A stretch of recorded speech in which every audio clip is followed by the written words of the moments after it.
Candidate பகுதியில் கரூர் தொகுதி அதிமுக வேட்பாளர் எம்.ஆர். விஜயபாஸ்கரிடம் நடத்திய நேர்காணலை தற்போது பார்க்கலாம்.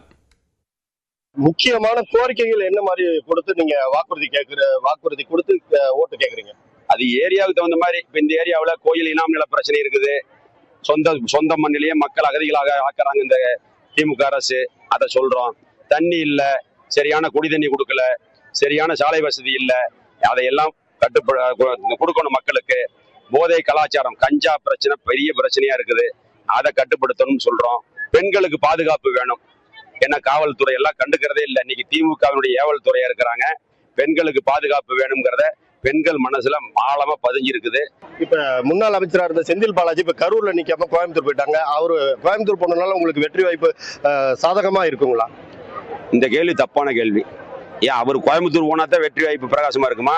அவர் நின்று இருந்தாலும் பிரகாசமா இருக்கு. ஏன் அவர் கோயம்புத்தூர் போனாரு? அவரை போய் கேளுங்க. நான் கண்டிப்பா அவர் இருந்தாலும் ஜெயிப்போம். அவர் தான் பயந்துக்கிட்டு கோயம்புத்தூர் போயிட்டார். இல்ல, கடந்த முறை அவரை எதிர்த்து நின்றுதான் நம்ம தோல்விட்டோம். அந்த அதுக்காக தான் இந்த கடந்த முறை தோல்வினா 100 ரூபா கொலுசு வெள்ளின்னு சொல்லி மக்களை ஏமாத்தினார். அந்த காரணத்தினாலதான் தோத்தம் ஒழிஞ்சு மக்கள் சேவை செஞ்சதுனால ஜெயிச்சிரும் தைரியமா இருந்தேன். அதுல ஏமாந்துட்டோம். இந்த தடவை ஏமாற மாட்டோம். 50,000 ஓட்டுல ஜெயிக்கிறோம். நன்றி.